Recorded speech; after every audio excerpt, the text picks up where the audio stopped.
집에서 콕! 방구석 청년 사도들의 복음콕 복음 이야기. 네, 안녕하세요 마지스 청년 여러분. 집콕 복콕의 정다운 안젤라입니다. 2020년 10월 21일 교황님께서 다큐멘터리 프란치스코를 통해서 이런 말씀을 하셨습니다. 동성애자들은 가족의 구성원이 될 권한이 있습니다. 그들은 하느님의 자녀이며 가족의 구성원이 될 권한을 갖습니다. 그 누구도 동성애자라는 이유 때문에 버려져서는 안 되고 비참해져서도 안 됩니다. 네, 이 말씀은 누군가 아버지가 자녀로부터 자신이 동성애자라는 이야기를 들었을 때 어떻게 해야 합니까? 라는 질문에 대한 답으로 해주신 말씀이었는데요. 아무래도 이 말씀은 그 누구도 자신의 성 정체성이나 동성애적 성향을 이유로 부당하게 차별받거나 가정 밖으로 내쳐져서는 안 된다는 말씀이셨던 것 같습니다. 그럼에도 불구하고 여전히 동성애적 성향을 밝혔을 때 가정에서 내쳐지거나 교회를 떠나게 되는 그런 분들이 훨씬 더 많은 것 같은데요. 오늘 저희가 모신 게스트는 이런 매서운 현실 속에서 자녀의 커밍아웃을 들은 뒤에 오랜 시간에 걸쳐서 그 자녀를 이해하게 되고 또 그 자녀를 있는 그대로 사랑하며 내 자녀와 같은 사람들을 위해서 나서서 내가 투쟁하리라 하며 투사가 되어버리신 위대한 어머니이자 동시에 신앙을 놓치지 않기 위해서 열심히 기도하시는 신앙인 홍정선 세실리아 자매님을 모셨습니다. 반갑습니다. 감사합니다. 불러주셔서 감사합니다. 네. 네, 저는 아까 소개해 주신 대로 홍정선 세실리아이고요. 부모 모임이 2014년도 2월에 창립이 되었어요. 성소수자와 또 그들의 가족을 지지해주고 같이 연대하고 그분들과 같이 권리 증진을 위해서 아주 노력하는 그런 단체랍니다.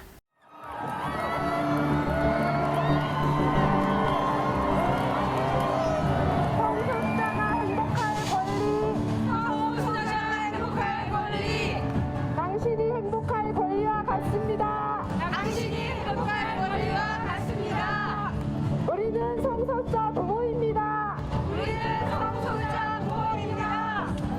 나는 내 자식이 자랑스럽습니다.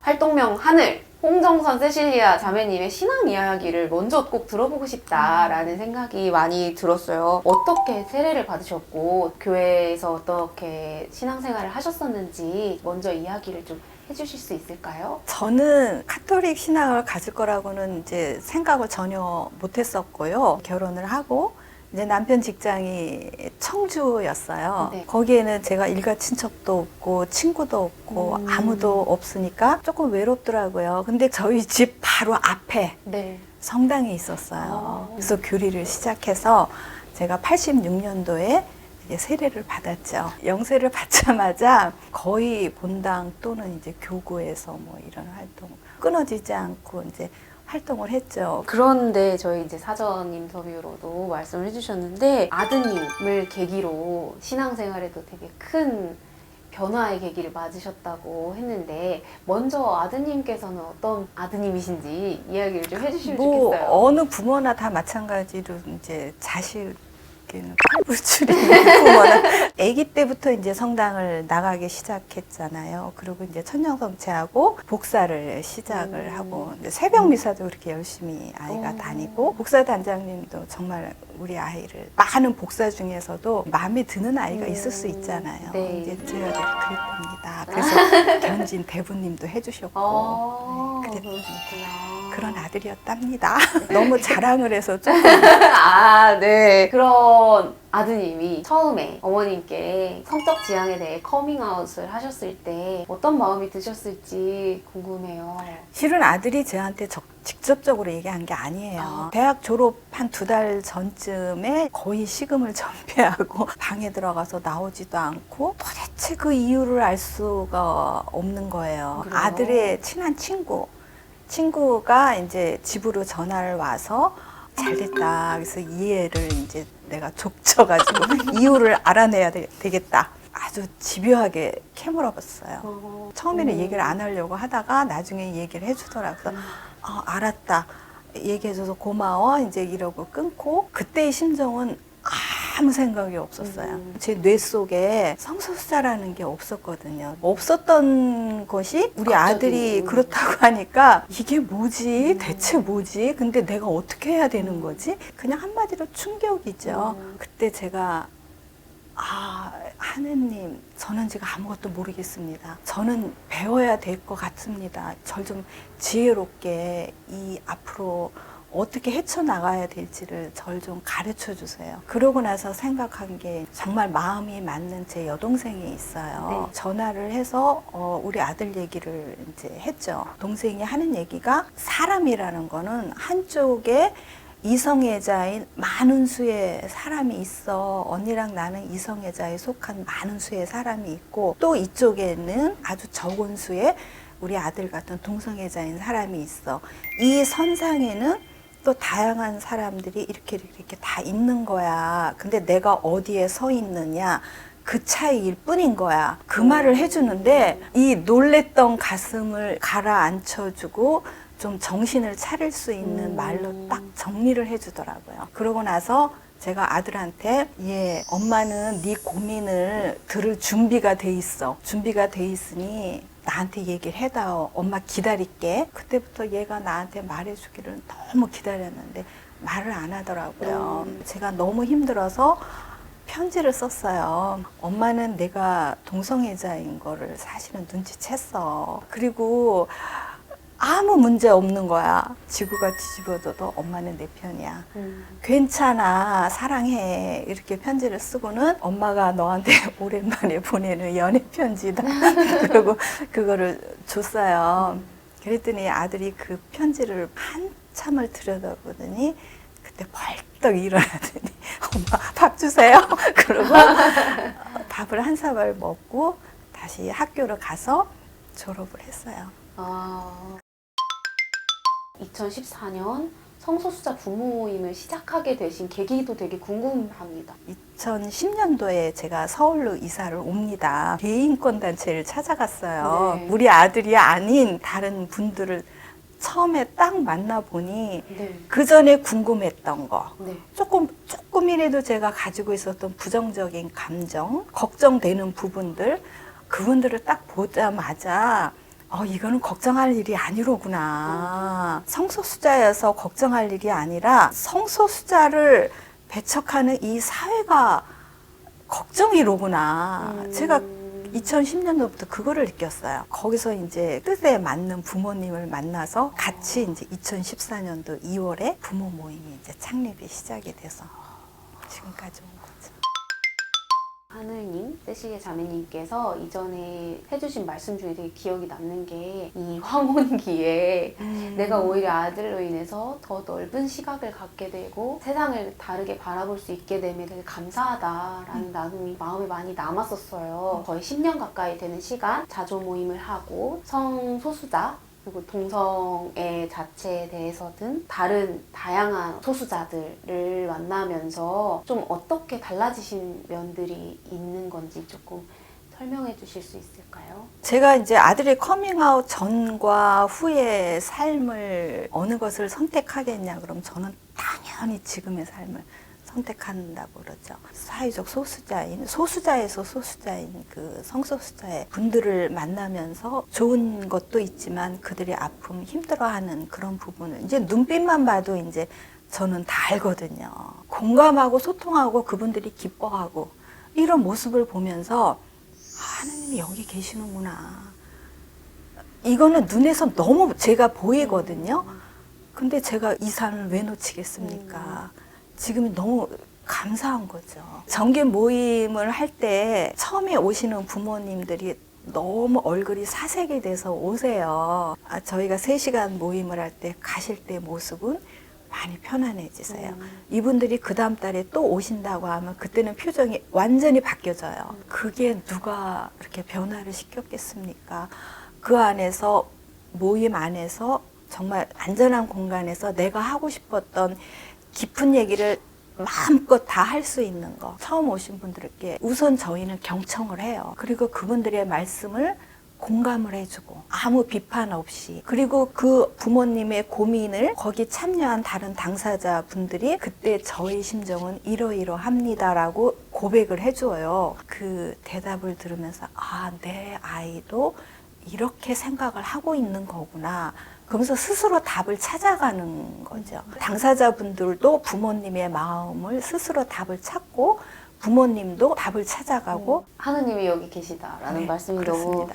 너무 마음에 남았는데, 그러면 오늘 저희 본격적으로 복음을 좀 나누면서 좀 더 네. 깊은 이야기를 하려고 하는데요. 마테오 복음 선정해 주셨는데 복음 읽어보도록 하겠습니다. 마테오가 전한 거룩한 복음입니다. 예수님께서 산에서 내려오시자 많은 군중이 그분을 따랐다. 그때에 어떤 나병 환자가 다가와 예수님께 엎드려 절하며 이렇게 말하였다. 주님, 주님께서는 하고자 하시면 저를 깨끗하게 하실 수 있습니다. 예수님께서 손을 내밀어 그에게 대시며 말씀하셨다. 내가 하고자 하니 깨끗하게 되어라. 그러자 곧 그의 나병이 깨끗이 나았다. 예수님께서는 이렇게 말씀하셨다.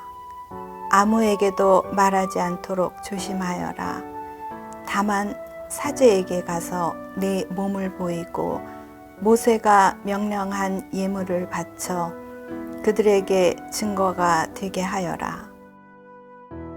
주님의 말씀입니다. 그리스도님 참여합니다.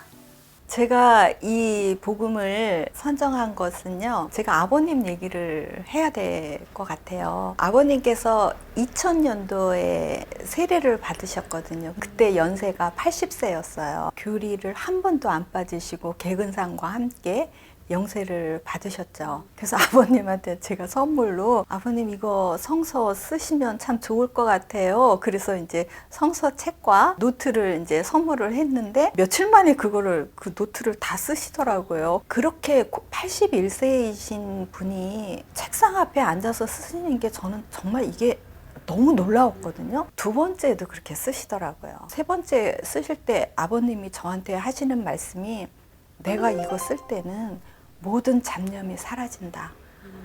그리고 내가 아픈 게 없어진다. 쓰시는 동안에는 그걸 잊어버리신다 소리를 하시더라고요. 아, 이게 바로 하느님이 아버님을 찜하셨나 보다. 제가 그게 이제 확신이 드는 거예요. 서울로 올라오셔서 큰 수술을 하셨고 많이 몸이 아프신 상태이셨고 병원을 계속 드나드시고 계속 요양을 하시는 동안에 또 쓰시겠다 그러는 거예요. 이게 도저히 불가능한 건데 하시는 거 보니까 제가 아버님을 존경을 안 할 수가 없는 거예요. 그 다음번에 또 쓰시는데 그때는 이상하게 연필로 쓰시더라고요. 지금 제가 읽은 나병 환자를 고친 예수, 거기 제목만 쓰시고 딱 연필을 놓으셨는데 그때 이제 전신마비가 되신 거죠. 나병 환자를 고친 예수에서 딱 멈추신 거 보니 그게 제가 가슴에 계속 담고 있었어요. 나병 환자가 바로 저였구나.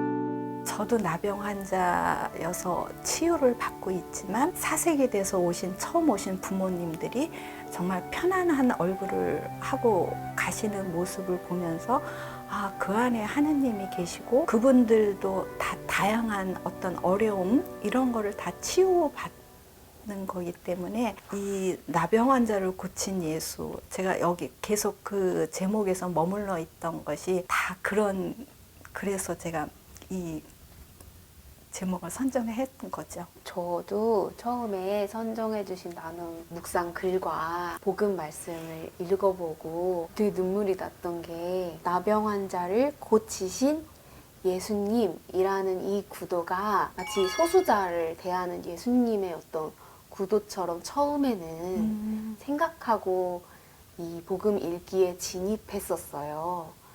그랬는데 그걸 다 읽고 그 마음이 어떤 마음일까? 예수님께서 나를 좀 사회 안으로 다시 들어갈 수 있게 나병 환자를 고쳐준다는 건 그런 의미도 있는 거잖아요. 묵상글을 딱 읽는데 그 나병 환자는 저예요라고 고백해 주시는데 제가 진짜 눈물이 나는 거예요. 아, 내가 눈을 뜨지 못했구나. 나의 부족함으로 내가 오랜 시간 그 힘들고 고통스러운 마음을 이겨내기 위해 싸웠던 건 결국 나의 병이었구나라고 생각하신 그 나눔이 너무 좀 마음이 아프기도 하고 저를 정말 깜짝 놀라게 하는 부분이었어요. 그래서 저도 그 순간 갑자기 제가 착 그 예수님 앞에 정말 그 나병 환자가 되어서 앉혀지더라고요. 네. 그래서 너무 감사한 마음이 많이 올라왔어요. 제가 처음에 절망감을 이제 느꼈다고 했을 때는 제가 무지에서 오는 거거든요. 그래서 그 무지는 그 안에 또 숨겨져 있는 거는 편견이거든요. 이 제목을 쓰고 연필을 놓으셨다는 게 저는 정말 너무나도 그때 놀라웠어요. 제가 회개할 수 있는 시간을 거기에다 그런 사인을 주셨다는 거. 그게 참 감사하죠. 감사합니다.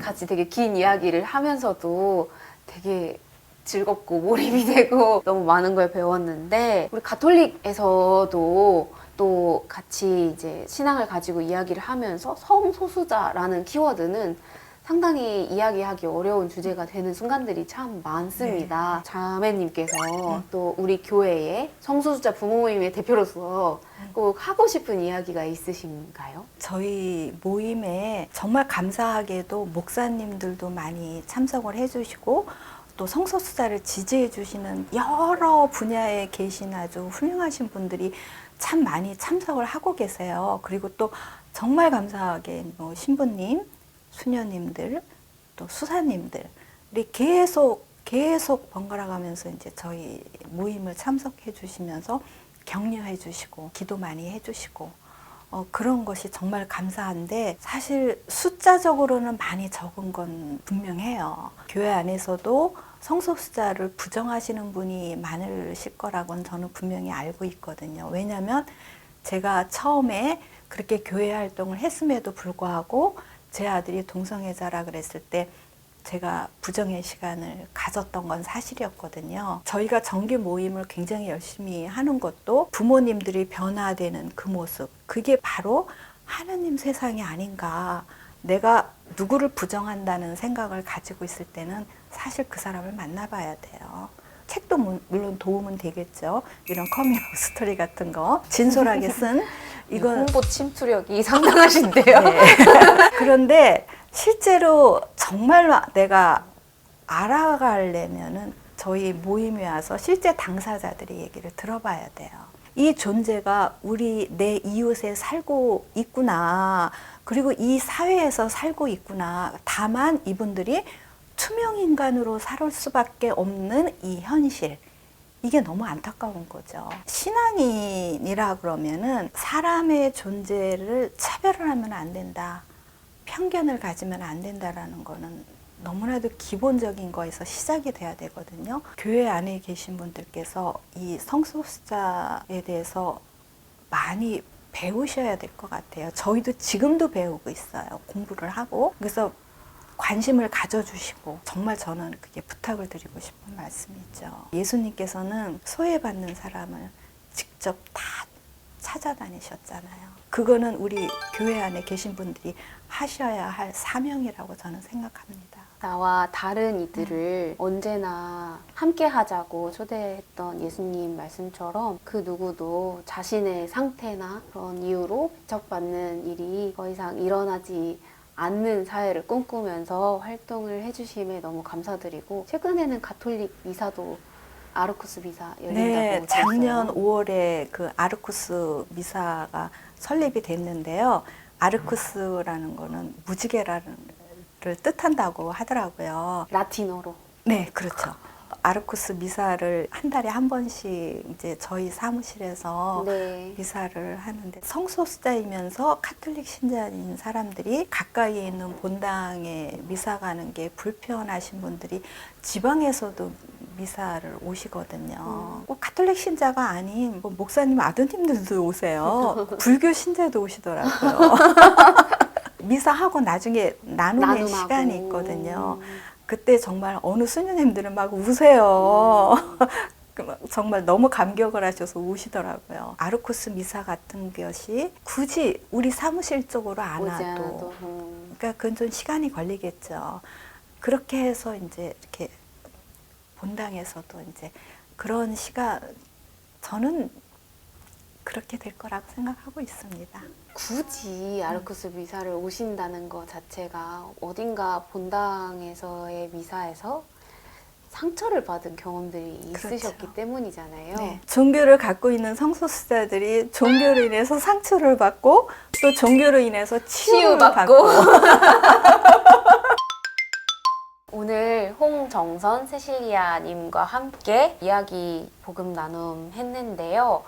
저는 진짜 처음에 딱 앉으실 때 그 러브 윈스가 눈에 확 들어왔어요. 배지의 뜻을 전 자매님과 이야기를 하면서 아, 이분이 저 말씀 그대로 살아가고 계시는구나. 사랑은 이긴다라는 것을 그대로 있는 그대로 믿고 또 실천하면서 살아가고 계시는구나 라는 생각이 들어서 너무 감사했습니다. 성소수자 부모 모임 대표 홍정선 세실리아님과 함께 나누어 봤는데요. 뒤에 있는 너에게 가는 길이라는 영화도 성소수자들의 인권 운동을 하고 계시는 부모 모임 분들을 좀 이해할 수 있는 시간이 될 것 같아요. 그래서 꼭 추천드리고 이번 달에도 함께 우리 복음 말씀 나병 환자를 고치시는 예수님의 마음 그리고 그 나병 환자의 마음 함께 잘 묵상해보는 그런 시간 가지시기를 바라면서 저희 집콕복콕 구독 콕 좋아요 콕 해주시고요. 네. 다음 달에 뵐게요. 안녕. 감사합니다. 사랑합니다.